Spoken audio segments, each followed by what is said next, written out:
Hello, it's story time, and today we're going to read a story called The Castaways on Heron Island.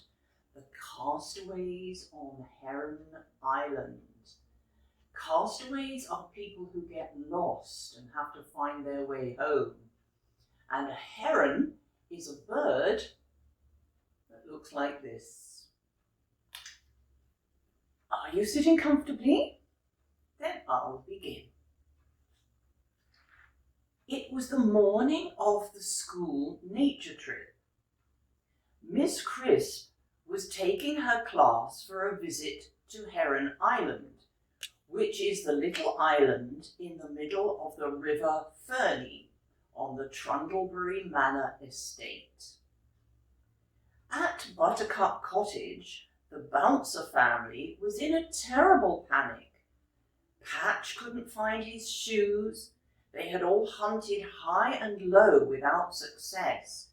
"You'll make us late for school," wailed Pippa.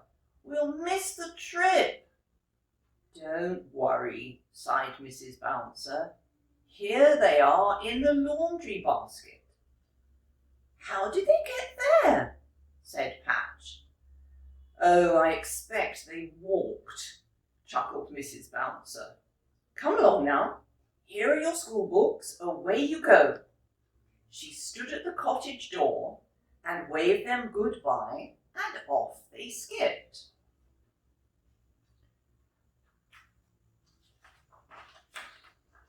Miss Crisp led her class, walking in pairs, down the dusty little road to Trundlebury Manor. When they arrived, they found Lord Trundle up a ladder, inspecting his roof. He came down shaking his head sadly. "The roof is in a terrible state," he said. "In fact, the whole of Trundlebury Manor is in a desperate need of repair. Unfortunately, I have no money to pay for it. But I don't suppose you want to listen to my troubles. You've come for your nature trip to Heron Island, haven't you?" Miss Crisp and her class followed Lord Trundle down to the River Ferny, where they found a little boat waiting for them. Everyone climbed on board, and Lord Trundle cast off and started the engine. "First stop, Heron Island," he cried. The children cheered loudly. They were all very excited. Patch and Pippa peered over the side of the boat down into the dark green water, where they could see the fish darting around beneath them. Patch thought he caught a glimpse of a big green pike sliding by. "It was just like a submarine," he said. A pike is a fish. From the island, hidden among the tall reeds, a strange bird watched the boat approaching.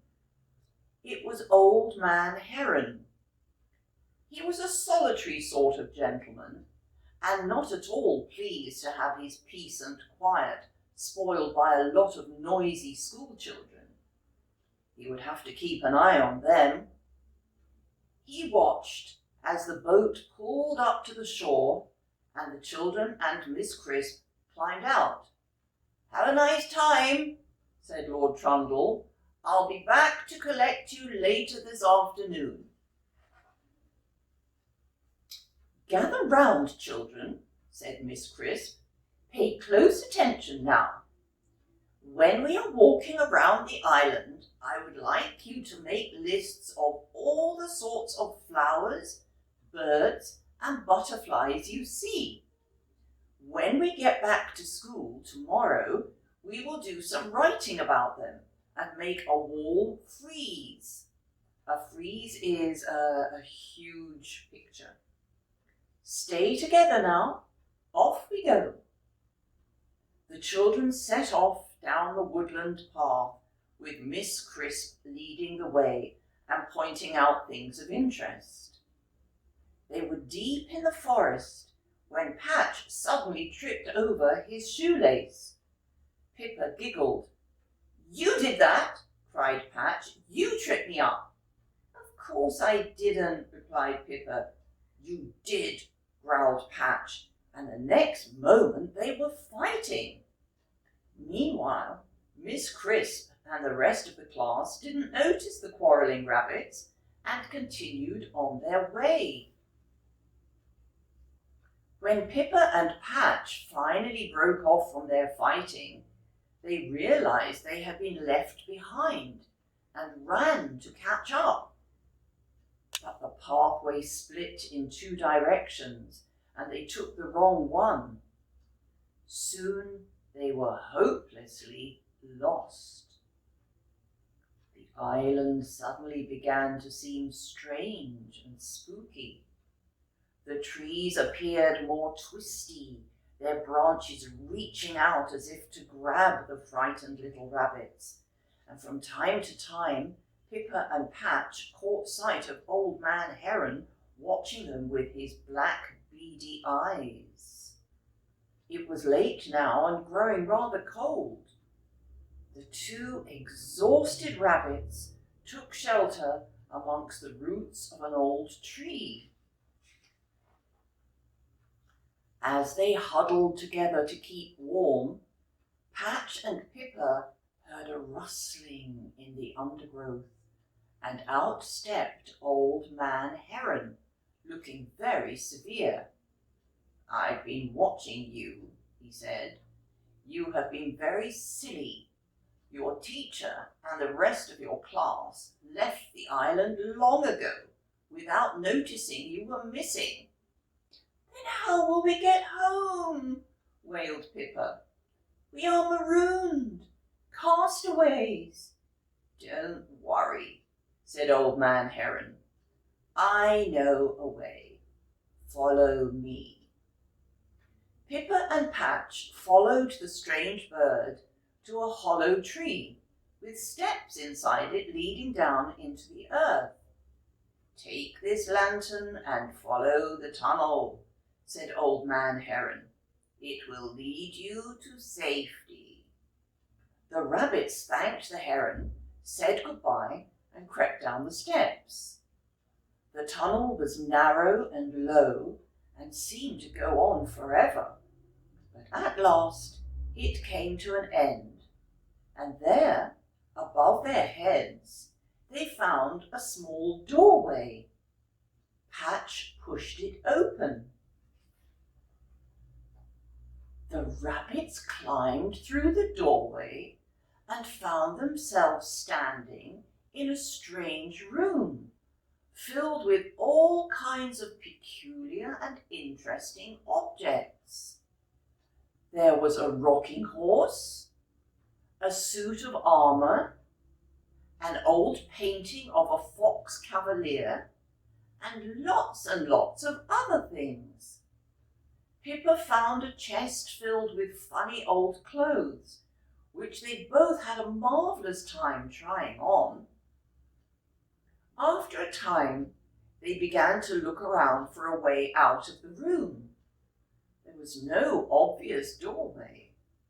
"What's this?" said Pippa, pulling a lever in the wall.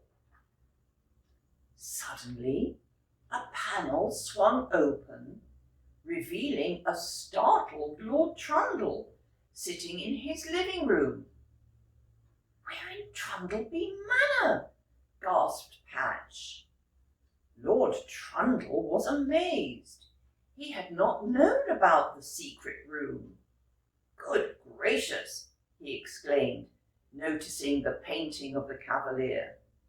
"Do you know, I believe that is the Laughing Fox Cavalier. It was painted by one of my ancestors and has been lost for 100 years. It's worth a fortune." Lord Trundle was perfectly right. He sold the painting to Poppletown Museum, and the money more than paid for the repairs to Trundlebury Manor. His troubles were over. As for Patch and Pippa, they had their photographs taken with the Laughing Fox Cavalier by Poppletown newspaper. The headline above the photograph read, "Castaways on Heron Island find famous picture." And that's the end. Now you can have a look at the map in the book, and you can see in the top right-hand corner Trundlebury Manor. Can you see it? In the top right-hand corner, very big house. And then just opposite it, in the river, there's the island, Heron Island, where the children were castaways. So you can enjoy looking at that map and see where the river goes down into the village. Then maybe you can find the school and many other things.